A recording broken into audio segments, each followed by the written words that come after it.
tous.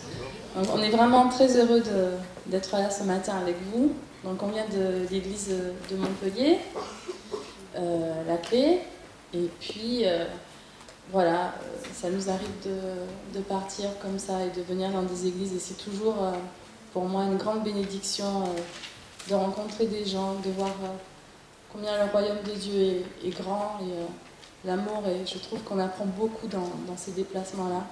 C'est une école, quoi, d'entendre comment les gens eux aussi aiment Jésus, et on voudrait vraiment que ce matin vous puissiez être bénis et que Jésus puisse toucher vos cœurs, et que vous puissiez encore grandir dans son amour, parce que c'est vraiment le plus beau trésor qu'on a, c'est lui, celui qui nous comprend,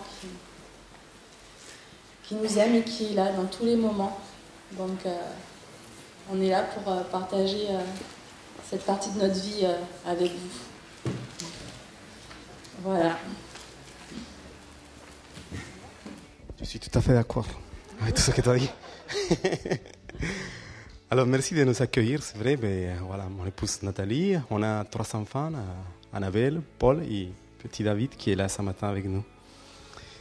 En tout cas, on est très content de partager les choses que Dieu fait dans nos vies. Merci beaucoup pour cet accueil chaleureux, pour ce temps que nous avons passé avec des petits croissants là, c'était très agréable. Merci pour les gens qui nous ont servis aussi ce matin. Voilà. Si je ne te comprends pas, je viendrai traduire. D'accord, il dit que s'il y a beaucoup d'accents, si vous ne me comprenez pas, je parle en espagnol et elle va traduire. Mais je sais que vous êtes habitués. Alors, voilà, je m'appelle Octavio Bermeo, je suis de la Colombie, plus exactement de Cali. Cali, c'est la 3e ville de la Colombie. Elle est aussi connue comme la capitale, écoutez bien, messieurs, madame, capitale de la salsa. Ah, on aime beaucoup danser la salsa. Alors, pourquoi?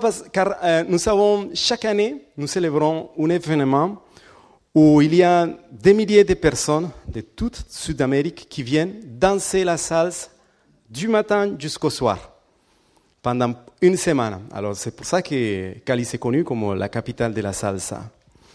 Il y a 13 ans que j'ai quitté la Colombie. Aujourd'hui, j'habite dans un village pas loin de Montpellier, un petit village qui s'appelle Pomerol, comme je vous ai dit, avec ma femme Nathalie et nos 3 enfants. Mais avant de vous raconter mon histoire, je voudrais vous partager un peu mon patrimoine culturel. Si bien mon histoire, elle se développe dans un environnement de violence, de révolution, un environnement pas facile, je voudrais quand même que vous puissiez garder une image positive de la Colombie, d'accord? Alors, ne pensez pas toujours Colombie égale cocaïne, s'il vous plaît, vous allez me blesser. Mais bon, c'est vrai que c'est cette image qu'on donne, mais je voudrais que ce matin vous puissiez voir avec moi, avec cette première diapo que je voudrais qu'on puisse voir. Et un peu mon patrimoine, voilà, d'elle. Alors, combien d'entre vous n'ont pas entendu parler d'Ingrid Betancourt, cette franco-colombienne qui a mobilisé autant de gens, autant de monde? On a parlé par rapport à cela. Aussi, je voudrais vous parler qu'en Colombie, on a aussi un prix Nobel de littérature. Peut-être que vous avez eu l'opportunité de lire Gabriel García Márquez avec son excellente œuvre « 100 ans de solitude ».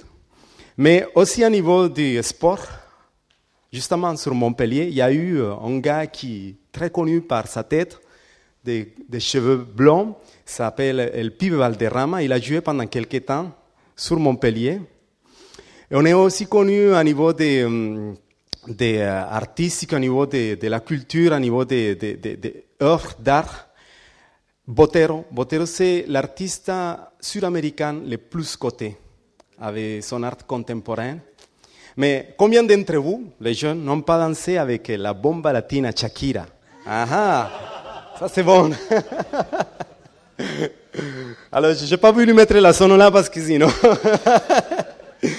Mais voyez-vous, on a quand même une culture, c'est un petit pays là-bas de Sud-Amérique, il y a pas mal de choses aussi positives. Alors, par rapport à mon histoire, maintenant mon histoire, ça se passe dans une famille, comme autant d'autres de Cali, une famille pauvre et nombreuse. Le fait d'être 7 à la maison, 4 filles et 3 garçons, fit que mon enfance fut remplie de pauvreté et aussi pleine de frustration. Mais malgré cela, j'essayais de m'échapper, de faire ce qu'ils font les enfants partout dans le monde. J'imagine que dans cette salle, parmi vous, il y a des gens qui pendant votre enfance, vous avez été touchés, marqués par des super-héros, comme Superman, Spider-Man, Batman, et même les lapins qui a tué les chasseurs là, qui ont chanté, c'est un super-héros lui. Alors, on était marqués pour ça. Figurez-vous qu'en Colombie, nous avons aussi des super-héros. Et moi, quand j'allais acheter comment s'appelle les chewing-gums ici là, qui ont des autocollants, les Malabar. On a une version là-bas, Malabar en Colombie. Quand j'allais acheter les Malabar ou quand on allait acheter un autocollant, on désirait avoir quelqu'un qui était 1 euro pour nous. Ernesto El Che Guevara. Et c'est vrai que quand on l'avait là, on était tout fiers parce qu'on le mettait sur nos bras aussi, Ernesto El Che Guevara. Et sinon, on le collait derrière notre lit. Et cette phrase, on aimait la crier hasta la victoria final, hasta siempre, jusqu'à la victoire finale. Malgré son décès, il avait marqué le cœur de milliers d'enfants de Sud-Amérique. Cela, c'est pour que vous voyez un peu l'environnement, là où j'étais en Colombie. C'était un environnement de révolution, une pensée anarchie, une pensée de communistes. Et on était dans un pays qui disait être démocrate, mais que nous, on avait le sentiment de qu'on ne respectait pas la pensée, les votes des Colombiens. Car une fois que les politiciens obtenaient le pouvoir, on se sentait oublié. Et les peu d'hommes non corrupts qui voulaient vraiment changer la nation, ils le payaient par le prix de leur vie. C'était triste. Et c'est à cette époque-là que naît une profession. Vous pouvez le lire dans le livre d'Ingrid Betancourt, La rage au cœur, que c'est à cette époque-là que la profession de sicaire, c'est-à-dire tueur à gages, prend de l'ampleur à cette époque-là. Et même à cette époque-là, dans les années 70-80, j'ai vu aussi naître un groupe de guérilleros, le M19, le M19. C'était un groupe de personnes comme vous et moi qui se sont soulevées parce qu'ils voulaient lutter contre l'impérialisme américain. À cette époque-là, les États-Unis ont voulu rentrer en Colombie pour privatiser les entreprises, tout prendre, vouloir donner un coup de main à la nation, mais on ne l'a pas bien vécu en Colombie. Alors on avait vraiment la rage au cœur, on criait des cris de révolution, on ne voulait pas se laisser faire. Et à cause de la pauvreté aussi, tout ça, il y a eu un état d'esprit dans lequel chacun voulait vivre pour soi-même, trouver les moyens, même les plus, les moyens les plus bas. Parce qu'il y a eu ce métier de sicaire qui a pris de l'ampleur.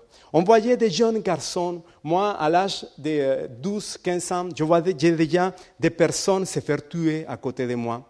Ça fait moi grandir un caractère assez froid par rapport à la valeur de la vie. Si je vous raconte, un jour, je suis dans une boulangerie avec quelqu'un à côté de moi.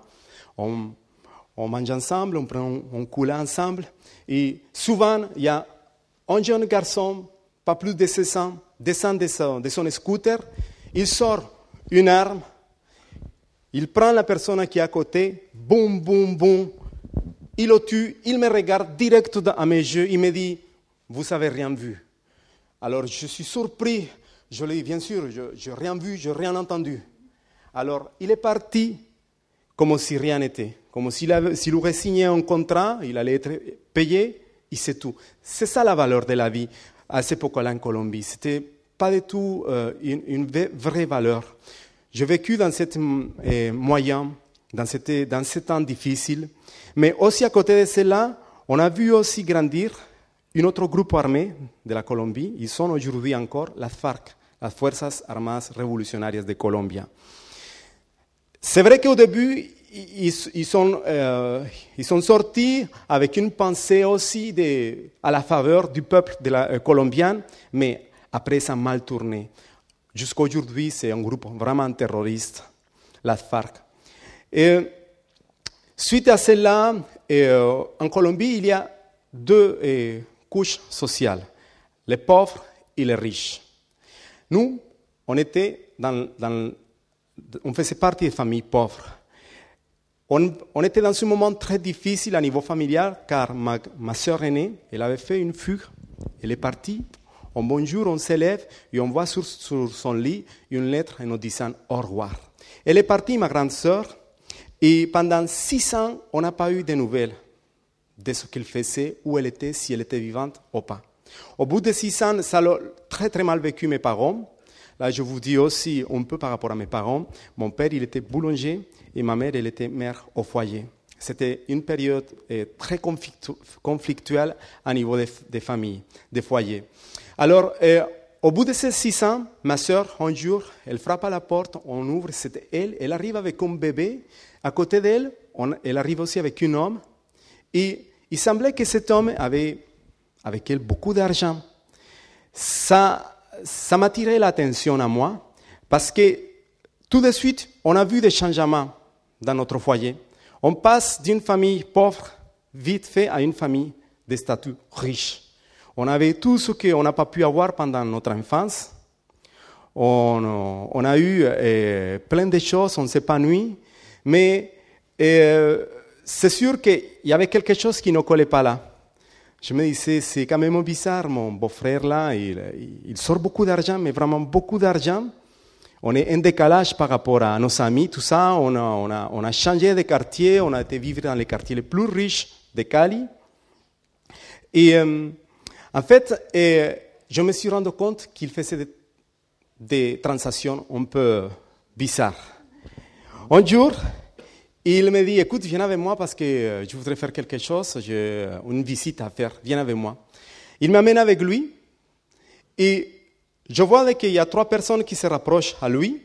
Il prend des paquets blancs, il y avait une poudre blanche là, il donne, il reçoit beaucoup d'argent en échange. Je suis très inquiète par rapport à ça, je me pose pas mal de questions.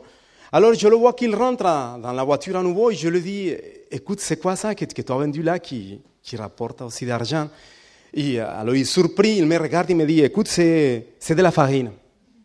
Alors comment il cachait ça, il camouflait ça avec le métier de mon père. Je lui dis, je me suis dit, je voudrais vendre de la farine quand je sois grand aussi, pour avoir beaucoup d'argent.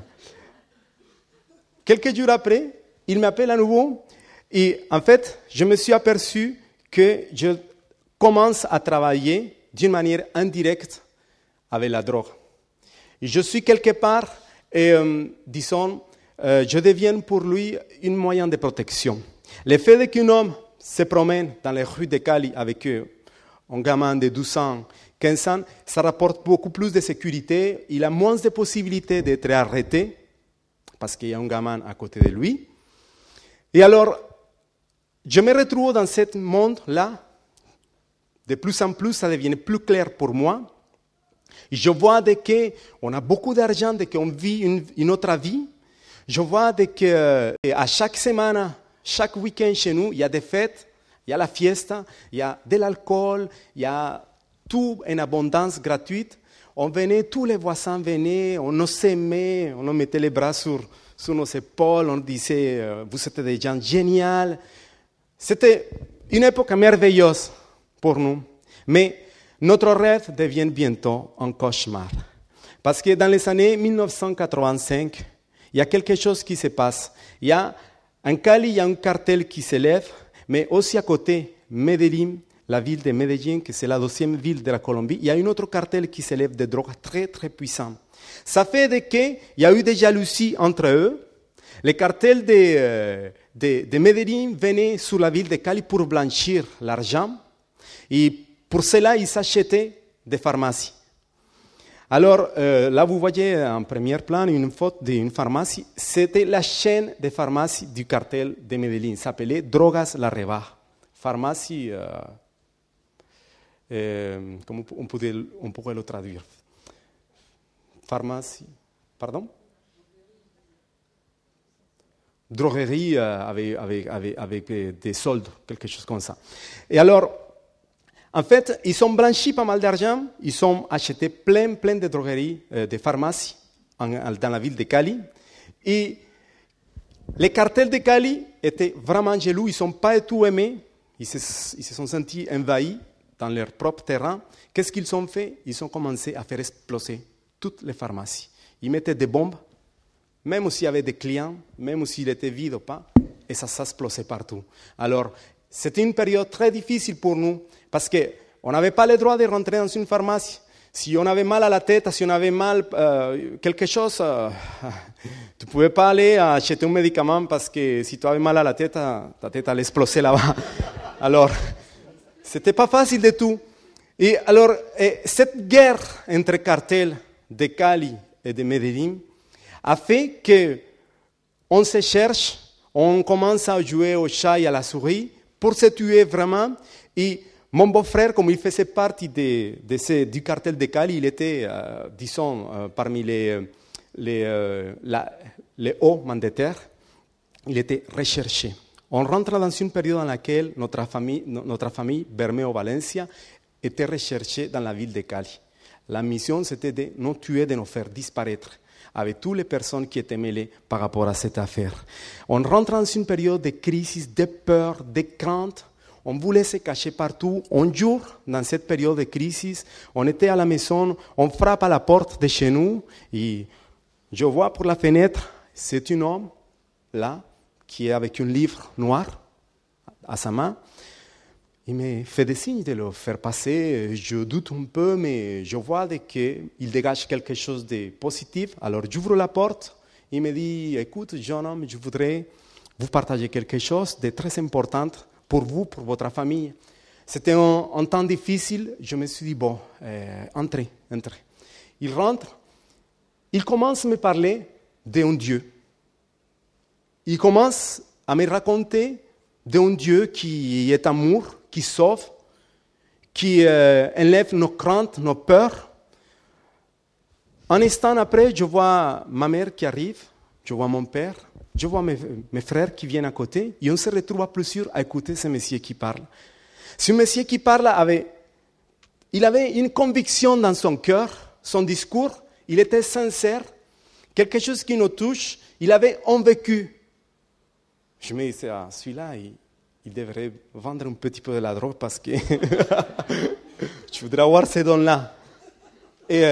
Mais il faisait ça avec passion. Je ne comprenais pas du tout ce qui s'est passé, mais Dieu avait commencé à frapper la porte de nos cœurs.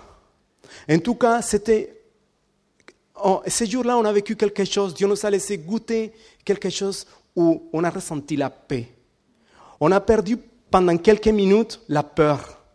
Et on s'est retrouvé avec un temps très très fort avec lui. Quelque chose qui m'a beaucoup touché, c'est que cet homme, avant de partir, il me prend par les mains, il me regarde et il me dit, tes mains sont un instrument de bénédiction pour ton proche.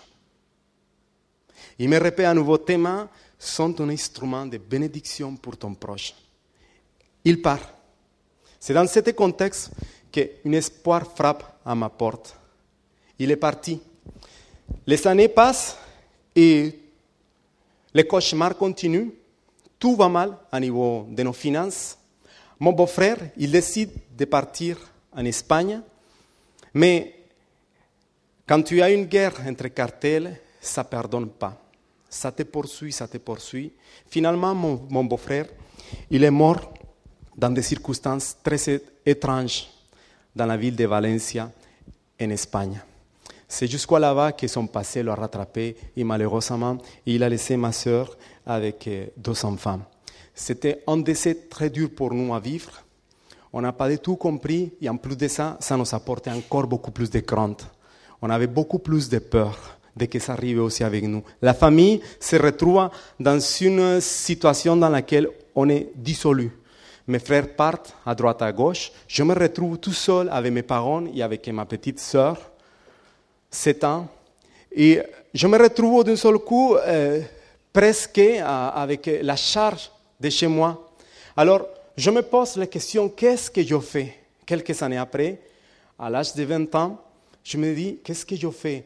Je suis né pour rester comme ça. Est-ce que je suis là pour foncer, pour faire quelque chose, pour m'en sortir? Si mon beau-frère il a fait quelque chose qui a marqué sa vie, la vie des autres, pourquoi pas moi non plus? Je pourrais le faire.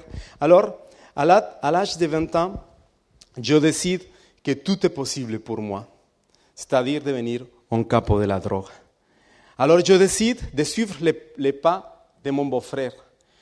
Je prends des contacts, des anciens contacts, et je téléphone à droite, à gauche, et je trouve des personnes qui s'intéressent à moi et qui me disent « Ah, écoute, d'accord, on se rappelle bien de ton beau-frère, de toi-même. Je pense qu'on a quelque chose à t'offrir, Octavio. Je pense qu'on a quelque chose parce qu'on voit que tu es jeune et on voit que tu as beaucoup d'énergie. » C'est ainsi que je me retrouve dans un projet dans lequel on me dit « Écoute, là, à niveau de la cocaïne, ce n'est pas facile dans ce moment. Maintenant, on va ouvrir un marché d'héroïne. On te propose un projet dans lequel c'est toi qui vas mener ce projet du début jusqu'à la fin. Tu vas gagner beaucoup d'argent, tu vas avoir du pouvoir, tu vas être reconnu à niveau des têtes des hauts mandataires des cartels. Et en plus de ça, tu auras tout ce que tu voudras, des armes, tout ce que tu voudras. C'était un rêve pour moi à 20 ans, avoir tout cela. Mais vous savez, il y avait les projets, il y avait de l'argent, du pouvoir, des armes, mais il y avait un prix à payer. Et ça, je ne le savais pas. Il y avait un prix à payer. Je fais mes bagages, je dis à mes parents, au roi, je pars en mission, je cache ce que je vais faire parce que je vais le surprendre à mon retour. Je voulais faire un retour avec plein d'argent, avec du pouvoir, ma réussite. Et en effet, je pars, mais je ne savais pas quand je allais rentrer. Et je quitte la ville de Cali et je pars avec cette rêve de ce projet-là. C'était quelque part au sud de la Colombie, dans des champs de pavots. Vous connaissez, non, les pavots? Très jolies fleurs, mais après son fruit, il n'est pas du tout bon. La mission, c'était d'être responsable de 30 hommes formés à produire de l'héroïne dans un laboratoire artisanal. La durée de la mission, 6 mois, sans retour certifié. Je m'embarque dans ce projet. Je suis là-bas, dans le sud de la Colombie. On fait un parcours de 3 heures en voiture, 6 heures avec les cheveux, et encore à nouveau 3 heures à pied. C'était vraiment caché. Parce que ces endroits-là, il faut bien le cibler. Vous savez, dans la forêt colombienne, dans l'Amazonie, il y a tant de guérilleros cachés. C'est leur terrain à eux. Il y a aussi l'armée de la Colombie. Et on a cherché un endroit vraiment bien caché. On démarre notre projet. On voit que j'ai beaucoup d'énergie, mais j'ai peur aussi à l'intérieur. Mais je ne vais pas montrer cette peur. Je vais foncer, je vais réussir. Je me retrouve dans ce projet, je me retrouve tout seul, perdu là-bas dans la forêt de la Colombie, avec 30 hommes, plus âgés que moi, j'ai 20 ans. Il ne faut pas me laisser faire. Des hommes qui, à la fin de soirée, ils boivent, ils ont le droit de prendre aussi de la drogue, un petit peu de marijuana par là, un petit peu de tout par là. Il y a vulgairement des bagarres, il y a des choses très fortes qui se passent. J'ai peur, mais il faut que je tienne. Je me fais gagner du respect. Les gens commencent à me respecter, disons soit à m'aimer. Beaucoup viennent me dire, ah, tu es un gars génial, on m'appelle Alcaleño. Et on me dit, ah, Alcaleño, c'est un gars qui est génial, il va vraiment, notre projet marche très très bien, jusqu'au bout, on commence déjà à produire. C'est très bien ce que tu fais, tu es un jeune qui a beaucoup de potentiel, on t'aime, on est très attaché à toi, on ne te laissera pas tomber. Des paroles qui me font chaud au cœur. Et je me suis dit, ça y est, j'ai trouvé mes frères. J'ai trouvé un sens dans la vie. Jusqu'au jour qu'il y a quelque chose qui se passe, on est tous sur le terrain, ils sont en train de travailler, on regarde la récolte.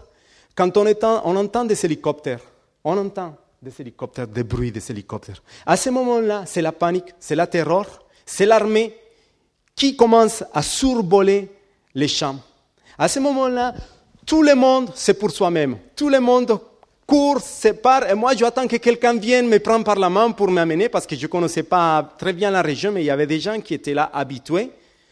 Tout le monde m'a laissé tomber. Je me suis retrouvé tout seul, au milieu de tous ces champs-là.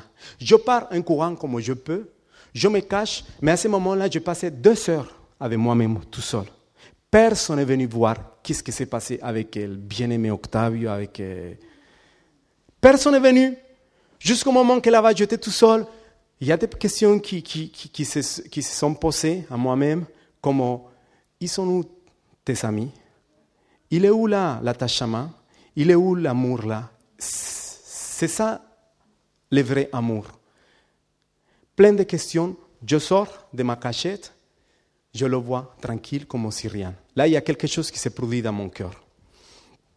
Un autre événement qui va marquer cette période-là pendant ce projet, c'est qu'un jour, je me lève, je prends les ustensiles pour voir comment ça se passe au niveau de la récolte. Tout à l'heure, je vous parlais un peu plus par rapport à cela. Et en effet, je commence à accueillir un peu. Et à ce moment-là, j'ai une tendinite soudaine qui arrive à mes mains. J'ai très très mal à mes mains. Tellement mal que je ne peux pas bouger mes doigts. Alors je suis terrifié, je regarde la personne qui était en face de moi, je ne lui dis rien de tout, je deviens pâle, je cache mes mains derrière et je pars en courant au campement. Et là, je commence à réchauffer mes mains dans le feu et ça me fait mal, je commence à trembler. Et à ce moment-là, il y a un flash qui vient dans ma tête. Cet homme qui est venu frapper la porte quelques années à l'arrière, et c'est ta phrase qu'il me dit, tes mains sont un instrument pour bénir ton proche. Et là, il y a une autre image qui vient dans mon esprit. Je vois les milliers de jeunes Colombiens qui sont en train de s'injecter, prendre de la drogue. À ce moment-là, les statistiques de la Colombie montrent que de 7 000 à 9 000 jeunes de 15 à 19 ans mouraient à cause de l'héroïne. Mais ça continue, c'est que le début. Ça continue à aller très, très, très loin. Très loin. On voyait dans les rues de Cali, de toutes les grandes villes, des jeunes qui mouraient à cause de la overdose. Ça m'a beaucoup frappé. Et aujourd'hui, je comprends ce que Dieu voulait me dire. Approchez-vous de Dieu et il s'approchera de vous. Nettoyez vos mains, purifiez vos cœurs. À ce moment-là, je me suis rendu compte que mes mains étaient en train de pas apporter quelque chose de positif pour mon proche. Au contraire, je apportais avec le travail de mes mains la mort, la dépendance à la drogue. Cette flash m'a beaucoup frappé, mais vite fait, j'ai secoué ma tête et à nouveau le côté humain, le côté pouvoir, le côté il faut que je fonce est revenu à nouveau.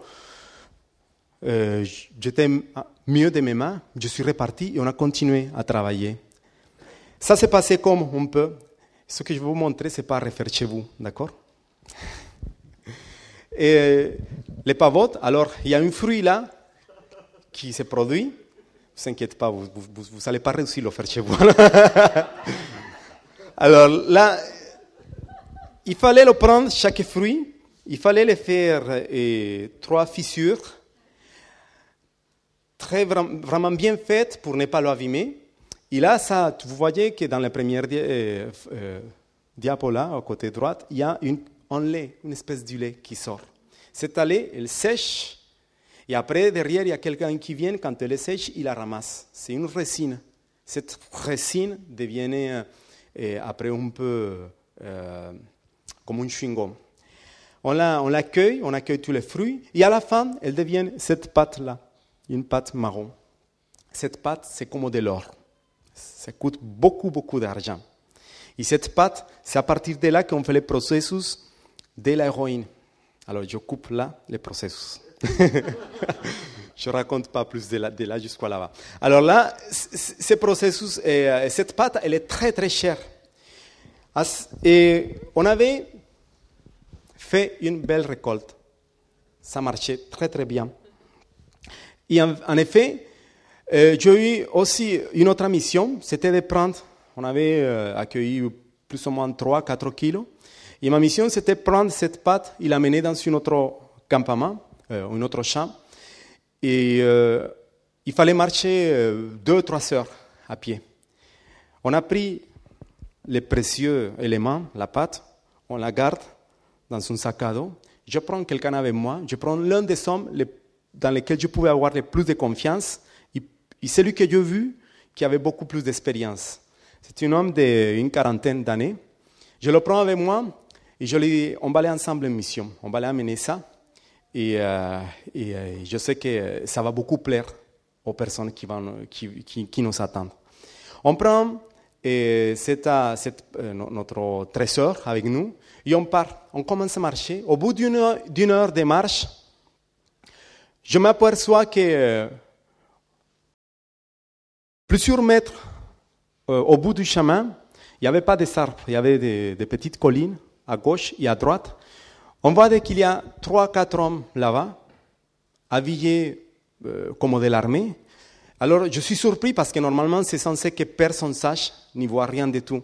Alors, il aussi, il est surpris, il me regarde, il me dit, oh, ça, c'est pas bon, c'est pas un bon signe.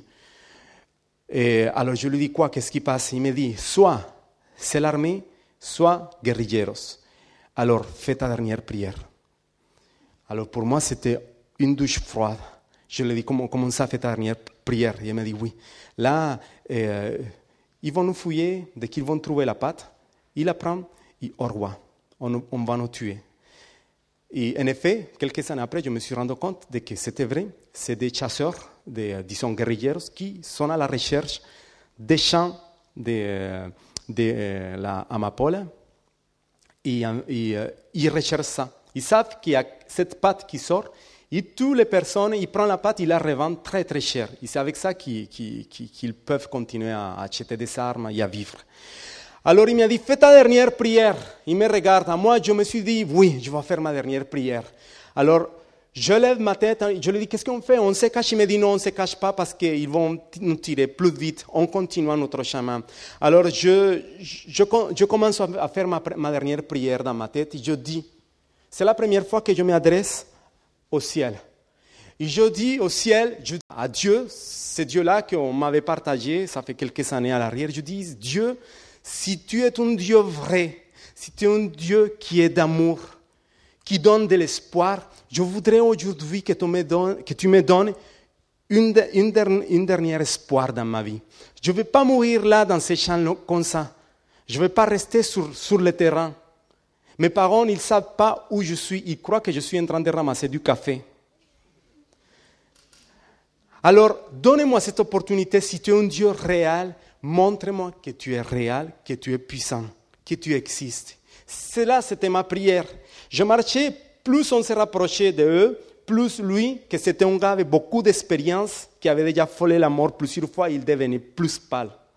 Moi, je tremblais. Je ne savais pas quoi faire, mais c'était incroyable quelque chose qui s'est passé. Je vais vous dire un mot, j'espère que ce mot ne va pas vous choquer, le mot miracle. Un miracle, c'est quelque chose qui se passe, qu'on ne comprend pas. Ça arrive à soudain et parfois, ça nous surprend.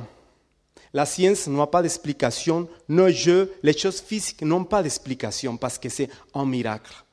Je pense que dans cette salle, il y a des personnes qui ont vécu des temps de miracles. Ça, je le crois. Eh bien, moi, ce jour-là, je appelais à l'aide à ce Dieu-là. Quand on a passé à 5 mètres des 4 guerrilleros qui étaient là, écoute, je vous le dis, ils regardaient avec ses jumelles partout comme s'ils cherchaient quelque chose. Ils regardaient à droite, à gauche, ils prenaient leurs armes, ils chargeaient les armes, mais ils ne voyaient pas.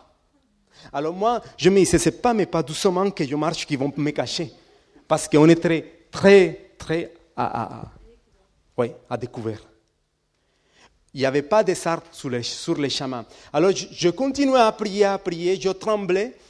Et une fois qu'on passe à côté d'eux, je me suis dit, bon, ben, ça va sonner derrière notre dos peut-être. Peut-être que c'est là qu'ils vont tirer. Ils continuent à chercher. Je jette un coup d'œil à mon collègue et je vois que ça y est, il avait fait sur lui. Alors là, je me suis dit, c'est grave quand même. Bon, je n'ai pas fait sur moi, mais je faillis aussi. Je pleurais dans ce moment-là. Je me suis dit, un gars avec l'expérience qu'il a, il fait sur lui, c'est parce que c'est vraiment grave ce qui se passe. C'est le dernier instant de notre vie. Mais je continue à crier dans mon esprit, non, je refuse de rester mort ici, là. S'il te plaît, continue à faire ce que tu es en train de faire. Je le crie à Dieu de tout mon cœur. Eh bien, écoutez, le miracle s'est produit. Je ne sais pas si on est devenu invisible à leurs yeux. Je ne sais pas si eux, ils sont devenus aveugles. Mais en tout cas, on a continué à marcher pendant des minutes. Je ne croyais pas, on n'y croyait pas. C'était une éternité. En tout cas, quand on a disparu de leur vue, lui, il me regarde, il me prend par mes mains, il tombe à genoux, il commence à pleurer. On est sauvés, on est sauvés. Il pleure, il prie, il dit, ma femme, mes enfants, ils vont me revoir. Moi, je tombe à genoux, je l'embrasse, je lui dis, oui, je fais la dernière prière comme tu m'as dit, merci de me le dire. Et je lui dis, on est sauvés, on pleure ensemble, ensemble, on se prend et on continue notre but de chemin. On est arrivé à la destinée, on a donné ce qu'il fallait, mais ça n'avait plus de valeur pour moi. J'avais dans ma tête cet instant aussi fort que j'avais vécu là. Là, je me voyais les sacs à dos avec les 3-4 kilos comme si rien. Je me suis détaché. Il y a quelque chose qui s'est passé dans mon cœur. Pendant tous les chemins, j'oubliais tout ce qu'ils m'ont dit, que c'était génial, que c'était merveilleux, que ça produisait, qu'il fallait que je fonce encore, que je continue. Tout ça rentrait là et sortait par là. J'avais dans mon cœur cet instant fort que je venais de vivre, cette expérience forte. Une fois que je suis à nouveau dans les champs, dans notre campement, je me pose des questions, je me dis, il faut que je sorte là. Tu as fait quelque chose pour moi, je t'ai dit en échange que je allais changer ma vie, parce que dans ma prière, je lui ai dit ça, je lui ai dit, fais quelque chose pour moi et moi aussi je ferai. Et là, je me suis dit, il faut que je change ma vie. Alors comment je sors d'ici là, alors que j'ai déjà signé un contrat, et on ne peut pas faire marche arrière. 2 jours après, de cette pensée que j'ai dans mon cœur, il y a quelqu'un parmi les leaders qui tombe très gravement malade, il fallait le dégager du camp parce que c'était très dangereux. Et là, je me suis dit, c'est l'issue, c'est la porte de sortie pour moi. Je me suis mis comme quelqu'un qui allait le ramener en ville pour qu'on lui donne des médicaments, pour qu'on l'amène chez les médecins. Figurez-vous que la porte de sortie était là. C'est vrai que j'avais eu un peu d'argent et tout ça, mais j'ai tout oublié parce que j'ai vu que ma vie allait passer à côté. J'ai vu que tous mes espoirs, ce que j'attendais des gens, l'engagement de me dire qu'on m'aimait, c'était que du blablabla, qu'il n'y avait rien dans le cœur. Qu'une fois que le moment réel est là, chacun voit pour soi-même. Ce jour-là, on est partis ensemble dans cette ville à nouveau et je suis reparti chez moi. Je me suis caché pendant 2 ou 3 mois. Et il y a plein de questions qui ont venu dans mon cœur. Je n'ai pas raconté mon histoire à personne là, mais il y avait quelque chose qui s'est passé dans mon cœur. Je disais, oh Dieu, comment je fais pour te retrouver, pour te connaître beaucoup plus.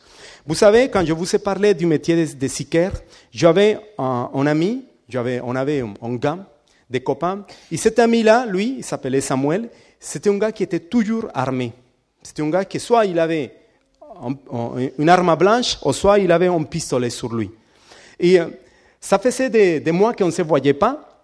Un jour, alors que je suis à l'entrée de la porte de chez moi, j'arrivais déjà à sortir un peu comme ça, et je réfléchis, je me dis, encore je me pose la question, comment je fais pour te connaître plus, pour aller beaucoup plus loin avec toi, parce que je sais que tu es réel, tu as fait un miracle dans ma vie, tu m'as sauvé.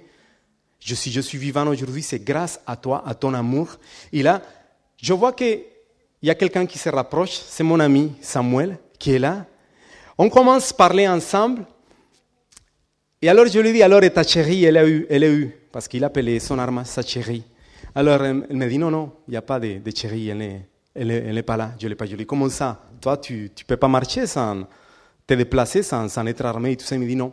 Et il faut que je te dise quelque chose, Octavio. Tu vas peut-être te moquer, mais écoute, ça fait quelques mois, on m'a invité dans une église, soit protestante, et il y a quelque chose qui s'est passé dans ma vie. Et je lui ai dit, comment ça? Alors il m'a dit, oui, écoute, j'ai entendu prêcher de Dieu, de son amour, des choses qui ont touché les pasteurs qui étaient là. Ils parlaient comme si c'était à moi.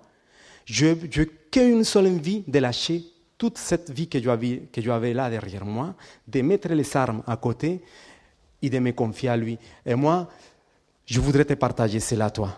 Alors ça, pour moi, c'était vraiment encore un autre miracle. Parce que je n'attendais pas ça du tout. Mon ami, qui est déjà touché pendant que il y a quelque chose qui fait Dieu dans ma vie, il me dit, écoute, si tu veux venir avec moi, samedi, on a un rendez-vous. Alors je lui dis, écoute, je voudrais aller avec toi. Samedi, on se donne un rendez-vous. On va dans une église protestante. Je rentre, je vois des gens comme aujourd'hui ici là, qui chantent, qui disent que c'est bien de chanter à Dieu. Ils louent Dieu avec les palmes. Je dis, mais là, j'ai vu déjà des gens qui ont... Mais là, il y a quelque chose qui se passe de plus fort. C'était quelque chose de vécu encore que je voyais chez ces gens-là. Des gens qui louaient, qui chantaient en Dieu, qui pleuraient, mais ce n'était pas du cinéma, c'était quelque chose de fort. Et quand le moment arrivait que le pasteur commence à prêcher, il prêche un message qui... Je lui dis, mais écoute, lui, tu m'as dit qu'il t'a parlé l'autre fois à moi, est-ce que tu l'as raconté ma vie ou quoi? Moi aussi, il me parle à moi. Il me dit, écoute, c'est comme ça.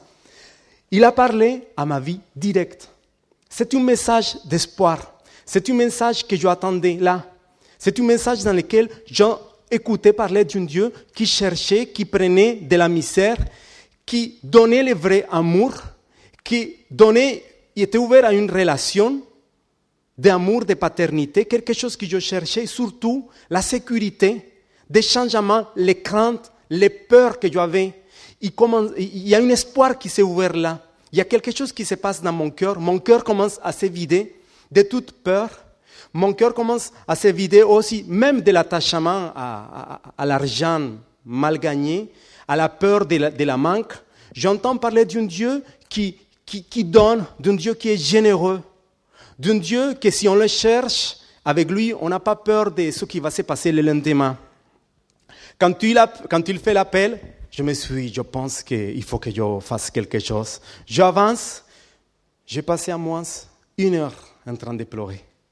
1 heure en train de pleurer parce que j'avais retrouvé quelque chose. Cette force qui m'a fait traverser ce chemin, cette force que je ressentis là quand on allait me tuer, je la ressentis à nouveau là devant dans cette église. Et ça a changé ma vie. À partir de ce jour-là, il y a un espoir qui est né dans mon cœur. J'ai apporté cette nouvelle à ma famille. Dans ma famille, il y a eu aussi un changement. Mes frères, mes parents, ils ont commencé à nouveau à rechercher les vraies valeurs de la vie. Et je vous dis que notre situation économique, elle était difficile dans une période, mais je vous dis aussi, je veux être sincère, on n'a pas eu le besoin de toucher la drogue, l'argent, le trafic, tout ça. Jusqu'à aujourd'hui, il n'y a rien qui nous a manqué. Dans un pays où il y a beaucoup de pauvreté, mais on a bien vécu. On a connu un Dieu qui bénit d'une manière spirituelle, mais aussi matérielle. On a vu un Dieu qui donne la provision. On a vu un Dieu qui transforme les vies. Mon frère, il faisait aussi du trafic. Il a payé 5 ans dans une prison en Espagne. Un jour, quelqu'un, un pasteur, est venu lui parler. Il a reçu Jésus dans son cœur en prison. Aujourd'hui, il va dans une église. Il a des projets de partir comme information aux États-Unis aussi. Mon grand frère, pareil. Et on a tous vécu à ce niveau-là. Malheureusement, en Colombie, de 10 Colombiens, 8 ont touché quelque chose qui a par rapport à la drogue et tout ça. Mais je vous dis, la grâce de Dieu, elle surabonde là où il y a le péché. Et ce matin, je voudrais vous faire ce partage de mon témoignage. Peut-être que vous avez une histoire aussi. Vous avez une histoire, je ne connais pas votre histoire. Votre témoignage, il doit être pas facile non plus. Peut-être que vous voyez que mon témoignage, c'est grand, vous le voyez aussi petit. Je ne sais pas, vous savez, le plus important, c'est que soit dans les petites choses ou dans les grandes choses, Dieu, il est là. Il est fidèle. Et au moment où vous l'appelez, il va venir. Ça, c'est certain. Si vous l'appelez dans son rendez-vous ce matin, c'est certain qu'à partir du moment que vous allez traverser les seuils de cette salle, vous allez voir quelque chose dans votre vie. Alors, je vous lance un défi. Mon témoignage est là. Je voudrais qu'on puisse baisser nos têtes. Je voudrais vous partager, vous faire un appel. Et je voudrais que vos cœurs soient branchés par rapport à ce que Dieu peut faire. Ce matin, vous n'êtes pas par hasard dans cette salle. Ce matin, vous êtes là parce que vous cherchez quelque chose. Vous avez une histoire. Vous avez une circonstance dans votre vie. Je voudrais que vous puissiez faire un défi. Avant tout, si vous avez été touché par rapport à ce que je vous ai témoigné, et vous voulez avoir une relation plus forte avec cet Dieu, avec Jésus comme votre sauveur, simplement ce que je vous demande, c'est d'élever votre main là où vous êtes.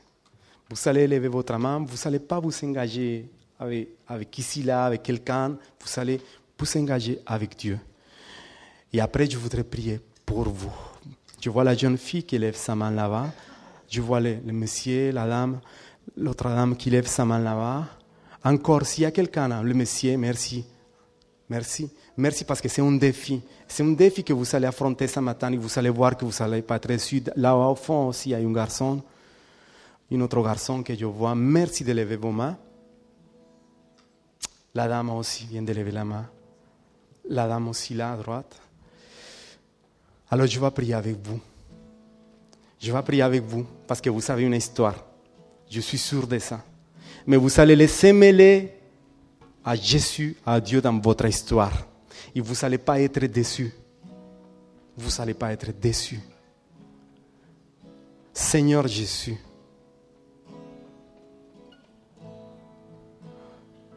tu as vu, Seigneur, les mains qui se sont élevées ce matin parce qu'ils désirent te rencontrer, d'avoir une relation plus approfondie avec toi, passer dans une autre dimension de leur vie.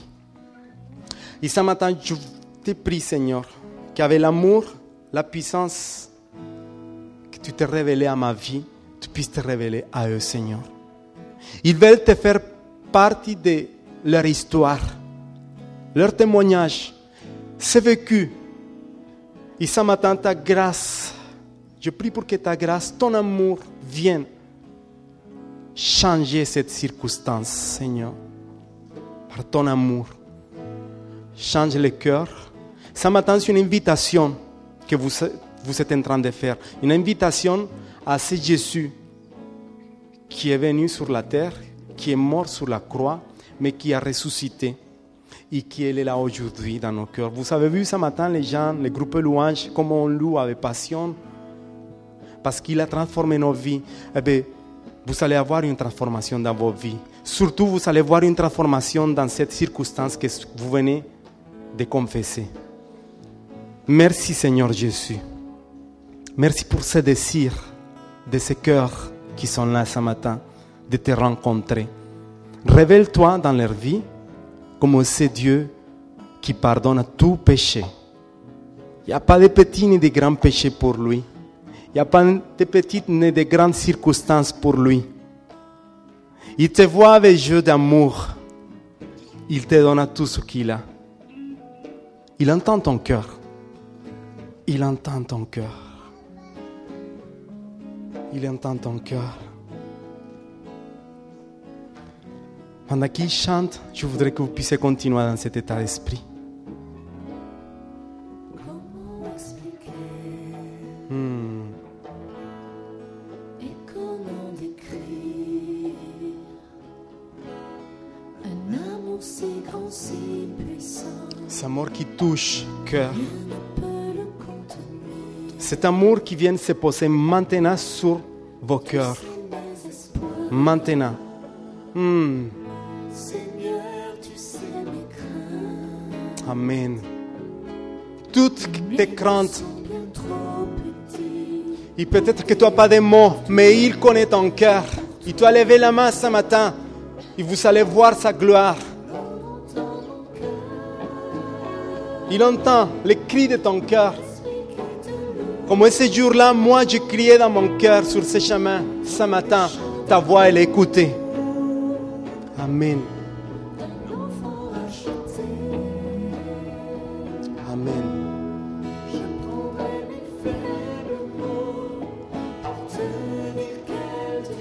Merveilleux tu es. Je ne pourrai pas te dire combien je t'aime. Alors entends mon cœur. Maintenant, je voudrais faire un deuxième appel. Si vous avez une maladie dans votre corps, si vous avez un besoin spécifique, concret, je voudrais que vous puissiez venir ici à l'avant. Je vais prier pour vous. Si vous avez quelque chose à changer, si vous avez besoin de voir la main de Dieu agir dans une circonstance, venez ici là. On va partager ensemble cette circonstance. Je vais prier pour vous. Je veux vous partager cet amour de Dieu qui est dans mon cœur et qui m'a touché, mais cet amour surtout qu'il a pour vous. Venez, n'ayez pas peur, venez ici là l'avant. Je vais prier pour vous. Amen. Seigneur, vois les personnes qui viennent ici là ce matin. Vois, Seigneur, toutes ces personnes, les hommes, les femmes qui sont là ce matin. Et je voudrais, Seigneur, que ton amour, ta grâce vienne à changer toutes circonstances, Seigneur. Je vais prier pour chacun d'entre vous. Amen. Amen, amen, amen, amen. Amen, amen. Amen, alléluia. Pendant que les groupes louanges continuent à chanter, je vais prier pour vous.